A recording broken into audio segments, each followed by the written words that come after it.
Hi hello नमस्कार मंडळी, स्नेहलता संदीप या चॅनलमध्ये मी स्नेहलता तुमचं सगळ्यांचं अगदी मनापासून स्वागत करत आहे। तर जसं की मी तुम्हाला सांगितलं होतं की घराच्या आजूबाजूला पप्पांनी कोणती झाडं लावलेली आहेत ती मी तुमच्यासोबत शेअर करणार होते।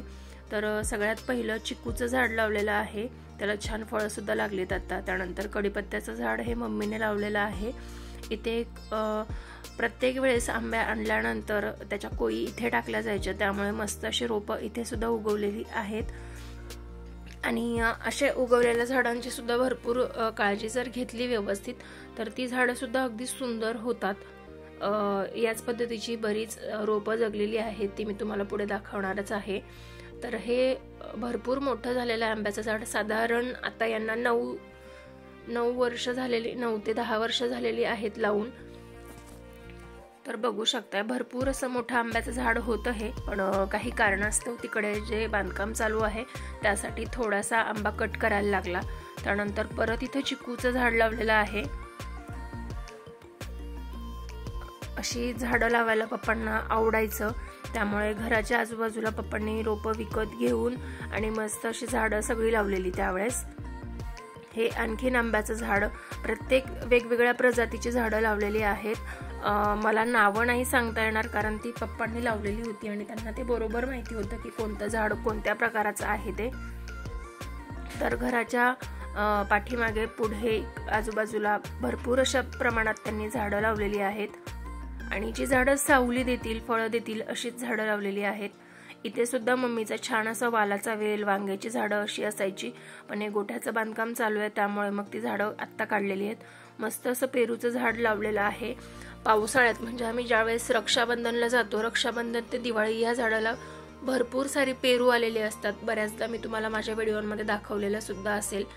त्यानंतर इथे भरपूर मोठी अशी 2 आंब्याची झाडं आहेत, अतिशय सुंदर दिसतात आणि मागच्या 2 रूममध्ये अजिबात गरम होत नाही कारण ह्या झाडांची पूर्ण सावली त्या रूम वरती असते आणि मागून येणारी थंड हवा सुद्धा खूप सुंदर असते। भरपूर प्रमाणात त्यांना फळं सुद्धा लागलेली आहेत। आता दुपारच्या वेळात इथे खूप मोठी अशी सावली असते। मी व्हिडिओ संध्याकाळच्या वेळी घेतेय, पण तुम्ही बघू शकता भरपूर प्रमाणात फळं सुद्धा लागलेली आहेत।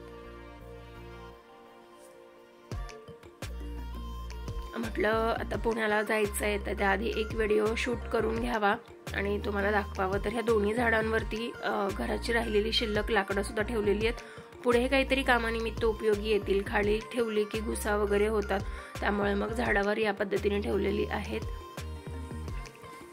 त्यानंतर पुढे बघू शकता भरपूर असे फळं लागलेलं आहे त्याला आता सध्या।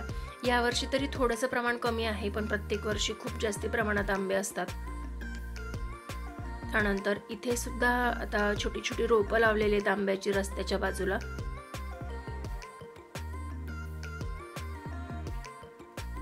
ते बघू शकता असे।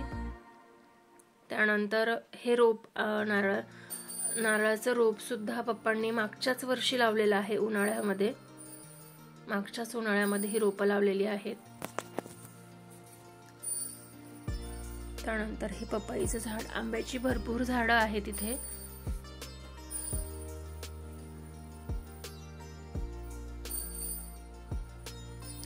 माणूस नसलं तरी त्याच्या सगळ्या आठवणी आपल्या बरोबर असतात आणि त्या कोणत्या आणि कशा पद्धतीने असू शकतात हे माहित नाही, कारण हे झाडं जेव्हा जेव्हा बघितले जातील तेव्हा तेव्हा मला हे आठवणार आहे की हे झाडं माझ्या पप्पांनी लावलेत। त्यानंतर आईने छान असा भाजीपाला इथे मस्त वांग्याची झाडं लावलीत आणि हिरवं वांग आहे, खूप सुंदर वांगी येतात, चव सुद्धा खूप छान आहे। मी व्हिडिओच्या शेवटी तुम्हाला दाखवेनच। तर बघू शकता पाठीमागची बाजू अशी आहे आणि हे जे पूर्ण डिडोनी तुम्हाला दिसते याला नाव वेगळंच काहीतरी आहे, पण आमच्याकडे डिडोनीच म्हटलं जातं। हे मी तिथे असताना मी लावलेले, एका ठिकाणी कटिंग झालेली त्या झाडांची आणि मी तिथून बारीक बारीक फांद्या आणून त्या लावल्या होत्या आणि त्यावेळेस असं वाटायचं की जगतील की नाही, पण इतके सुंदर ग्रो झालेत ना, ते खूप छान वाटतं खरं तर। मस्त दिसतात दिसताना पण त्या, आणि त्यांचा कलर चेंज होत राहतो। त्यानंतर इथे जास्वंदाचं रोप आहे मध्ये। त्यानंतर इथेच गोकर्णीचा सुद्धा वेल आलाय आणि त्यानंतर इथे जिथे गोकर्णीचा वेल आहे तिथे सुद्धा अगदी मोठं आंब्याचं झाड आहे। त्याची सुद्धा भरपूर अशी सावली असते दुपारच्या वेळात. त्यानंतर घराच्या आजूबाजूला ही थोडीशी झाडं. आता सध्या कांदे भरणं, कांद्यांचा पसारा, गोठ्याचं काम या सगळ्यामुळे आत्ता इथं सगळं असं नीट अँड क्लीन नाहीये. पण तुम्हाला माहिती आहे की शेतात राहतायत म्हणजे सगळ्या गोष्टी या अशाच असणार. तर त्यानंतर अबोलीचं सुंदर झाड. त्यानंतर बघू शकताय इतकी सगळी वांगी आलेली आहेत. आता मी माझ्यासोबत माझ्या घरी घेऊन जाणार आहे. तर चला तर मग आजचा छोटासा व्हिडिओ तुम्हाला कसा वाटलाय कमेंट बॉक्समध्ये मला नक्की सांगा. तुम्हाला जर व्हिडिओ आवडला असेल तर व्हिडिओला लाईक, शेअर आणि चॅनलवर नवीन असेल तर सबस्क्राईब करा. Bye bye.